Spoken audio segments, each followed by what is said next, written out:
I've got an itch I can't scratch, I'm missing a piece that completes a whole part of me, an open wound scar to see. Everybody come here, gather round, welcome to the freak show, the best in town. What the hell's wrong with me? I don't get along with anybody, honestly. I've been living in my own head constantly, thoughts jumbled round, think I need a new lobotomy. Wait, all these thoughts are too negative. I don't wanna get lost in the sedative. Gotta show them what I got, I'm competitive. You know I'm about to go off, I won't let them win. I'll take a stab, I wanna chase the bag. I wanna weigh, I can change all the things I lack. I gotta face the facts, I got a taste in that. Got me obsessed with the rest, I got an itch to scratch. Hey guys, Greg here, Bone Tactical, and today I'm going to share with you part 2 of what's currently a 3-part series on how to carry a knife. Today we are going to discuss how to carry a knife under light clothing or gym clothes, outdoor, kind of like really what you would want to be using when you're traveling or when you're feeling comfortable maybe. Really just light clothing, warm weather environments like what I'm wearing right now. It doesn't necessarily have to be for the gym, but it could be the ability to carry a knife with the most limited and most difficult. This is also going to be the time where it's most difficult to carry a knife.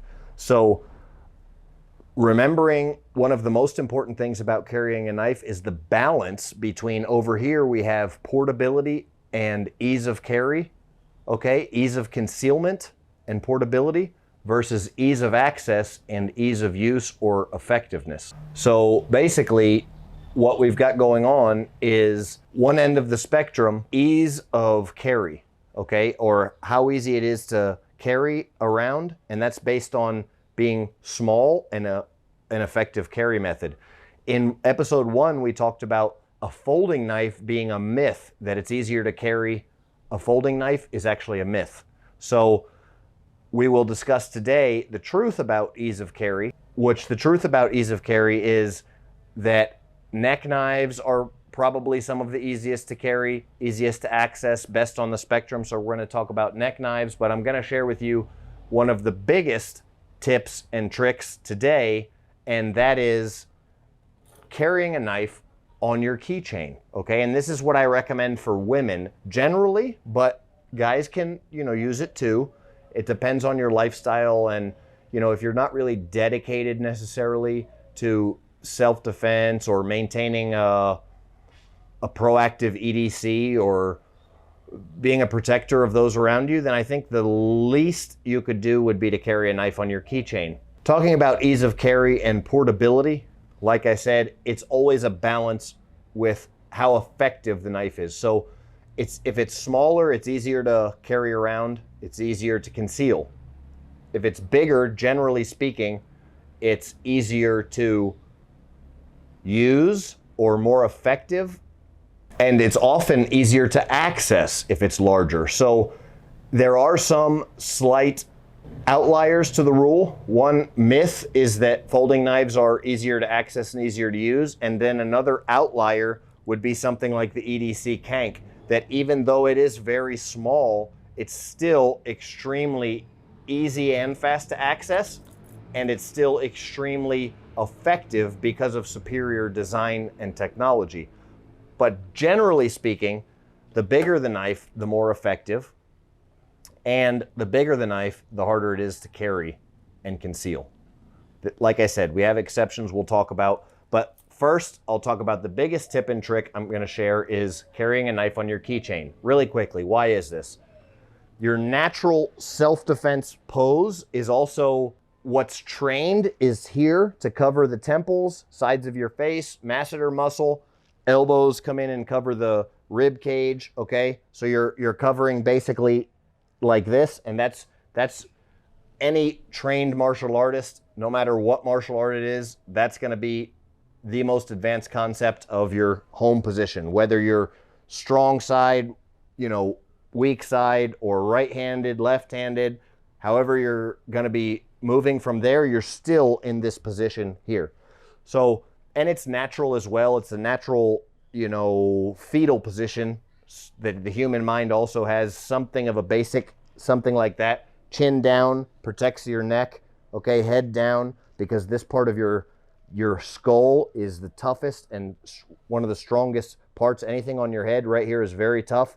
These bones are weak here. Your nose is very weak. your masseter muscles, these are all target areas. So here you're very protected. I can take an impact here, literally can break a fist. If somebody's throwing a punch at me, I can cover here, and then I can even intercept the punch on my forehead right here, and it could break their fist. So that being said, when you're in some dangerous situations or when you're most at risk is going in and out of your home or going to and from your vehicle in a parking lot. So you have your keys in your hand. Well, instead of just having your keys in your hand, you can have your knife in your hand.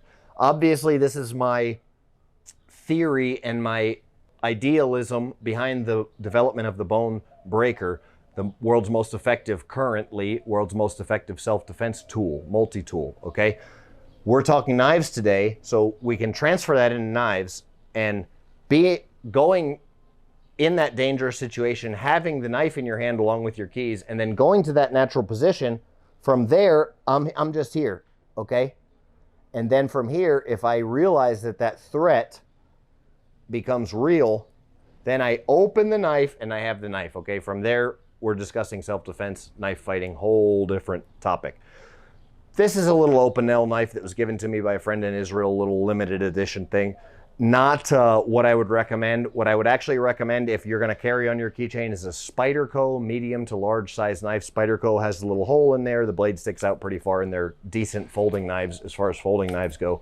So for women, that's what I would recommend. If you want to take it up a notch from there, the next best thing would be a neck knife. So we have both of my options here that are my main recommendations for neck knife. We've got a NPE Ghost knife, which NPE stands for non-permissive environment. And this is non-metallic, non-magnetic. It can pass metal detectors, all that kind of stuff. This is the EDC. EDC stands for everyday carry. So for everyday situations, I would use this one. If I'm gonna be doing absolutely anything, this will keep you covered. And if I'm gonna be going in some place where it's difficult to carry a knife, then I would switch to this one in those non-permissive environments. The rules are the same for a neck knife, so I'm just gonna talk with you guys about this one right here. It's great because even if this is under my shirt, I just lift my shirt, reach under there, and it's automatically in my hand. This particular model is fully ambidextrous, something you always wanna consider. It's a symmetrical design, and in that case, since it's a symmetrical design, that means I can grab it with either hand, fully ambidextrous, and it's time-proven blade here. You know, you really want to think about all kinds of time-proven blade design. Stainless steel, not going to rust. You really want to think about use of the blade, all this kind of stuff. This stiletto style, why it's proven is because it enters penetration very well, but it's also a sharp knife and long enough with a little bit of a belly on it, so it slashes pretty decently. Can be used in forward or reverse grip. One of the great things about this ergonomic handle design, it's got the texturing on there, and it's also extremely affordable. So this is probably your best bet. If you were to ask me what's the easiest knife to carry in the world, I would say this knife right here, because you just throw it on, and if you have anything on, even if it's a tank top, it just looks like you have a chain on. You've got concealment covered, you've got ease of access covered, you've got ease of use covered, just overall great knife. If you want to go up from there to the next step, I would recommend the EDC Kank. Of course, it can also be worn on a neck chain as well, the same neck chain. These come with that neck chain, but I prefer to carry mine with this belt clip. You saw already at this point in the video that it just slips right in gym shorts, and from there, you just reach down and grab it, knife's in your hand. This is an incredible design that even though it's this small and basically would fit in my hand to where you wouldn't even know that I have it in my hand right now, is incredibly effective because it's got the grip of a full knife due to this cutout here, and then the back pommel. I can use it as if it was a full-size fighting knife.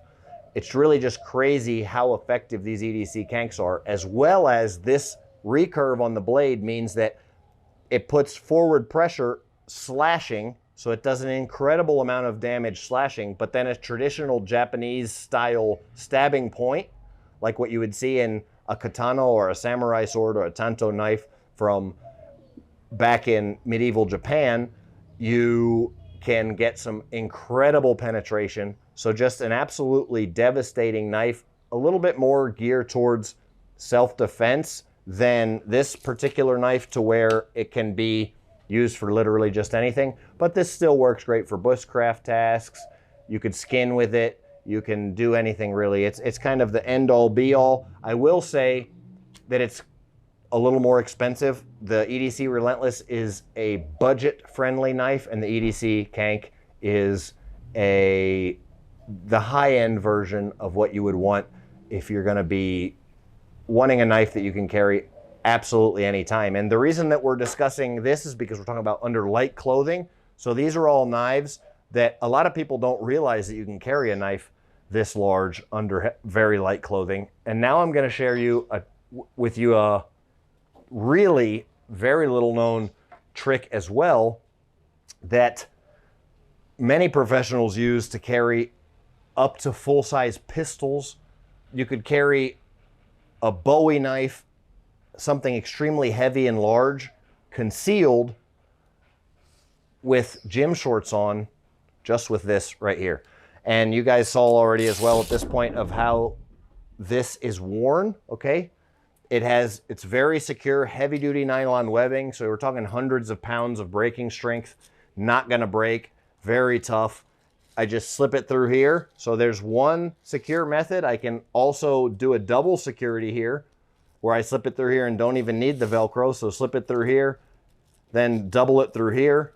Okay, then it's pressure secured. So there's no Velcro connected here, but it's not gonna come loose. Then I have the double protection of Velcro, and we're talking hundreds and hundreds, if not thousands of pounds breaking strength. I haven't tested them with a scale or with any way to measure the strength, but I've never been able to break one just without, I'd have to put it on some kind of a machine and use more force than I could generate to break one of these. So that's the idea there. Once you're wearing it around your waist like a belt, it's number one, concealed. Number two, comfortable, because this leather is soft, supple, and fits the pelvic region of the body. And then you have a platform to mount any holster or any sheath. From there, you just, same attachment clip method that we sell from Bone Tactical with our karambit and our EDC Kank. You just slip right onto the belt, the karambit, and then this is kind of what I would say would be what I would want to use if I really was going to be expecting trouble, let's say. And now I'm still concealed. I have extremely ease of access in spades. I can get to this knife quickly. I can pull it out. I can use it effectively. I've got a deep stash for my passport, documents, money, whatever I want to keep hidden. I've got a deep stash spot, deep cover stash, and I've got deep cover for really heavy weaponry under extremely light clothing. From here, I just reach down and grab it. If I have time to go to that next, even higher performance level, then I slip my index finger in the loop. I can go to do extended strikes, bring it back in and do close strikes, all this kind of stuff. If I have to grab it really fast, it still works great like this. Any way that I'm swinging my hand through here in normal martial arts or punching movements is doing devastating damage. And it's fast access to the point where you just reach down and grab it. You lift your shirt up with one hand, and in the same movement, you reach down and you have the knife in your hand. So no moving parts in any of these knives that we've talked about, with the exception of the folding knife. No chances of these breaking, not a lot of maintenance that you have to do. I'll leave you with the final tip of, if you are gonna carry this folding knife and you're gonna be very serious, okay, if you're gonna carry a folding knife on your keychains and you're gonna be very serious about self-defense, I would recommend either doing a lot of maintenance to it and not using it to cut stuff, or carry two knives. I really recommend that people, if you're even gonna consider self-defense, carry two knives. I don't recommend carrying a folding knife for self-defense unless it's your only option, okay guys? I definitely don't recommend carrying it clipped in your pocket, never. The only time I would recommend it is mostly for women, like I said, and make sure that you are making sure that it's in good working order. Every time you're walking to your car, it's in your hand, okay? Ready to open if you go to that position of defense. That's kind of, in a nutshell, a lot of information, but please let me know. Make sure you watched video 1 because we discussed a completely different type of knives, different knives, and different principles in video 1 of how to carry a knife. This is video 2. These are going to be the most in-depth informational videos on how to carry a knife in today's modern world, and obviously they're going to be geared more towards self-defense due to my experience of having an edged weapon or a knife as an edged weapon rather than just having it as for cutting boxes or for opening packages. Okay, so we're gonna definitely be skewed with my perspective, but you guys that may consider self-defense or may think that you have a knife for the potentially, or if there's any chance of self-defense, then these are the videos for you. This is what you want to see. This is the information that you can't get anywhere else on the internet. And please get involved in this community with us here. Comment below. Let me know if you like it, what you want to see more of. I'm taking a lot of time and effort and going through and talking all about these knives. If you haven't seen a knife in this video that you thought should have been in this video, comment on the video and let me know what knife. Again, there's a part 3 coming soon, and that's going to be the big knives, the heavy duty, getting out into the wilderness, into heavy foliage, very cold environments, hardcore extreme duty environments, or more military or police type environments where you have a uniform on and you can wear a knife that's not concealed. Then we can start getting into the real big bad boys like the Bowie knives and stuff like that. Also with bushcraft and dedicated bushcraft, if you're going to be in hiking, camping, and you can have a knife on your outside of your belt to where you don't have to worry about having a shirt over it, anything like that. Today we talked about light clothing and gym wear. The first video we talked about general application, kind of middle of the road. And then if you feel like you missed something, let me know. Thanks for watching. You're the reason that I can keep these videos coming. Don't ever forget that. Bone out.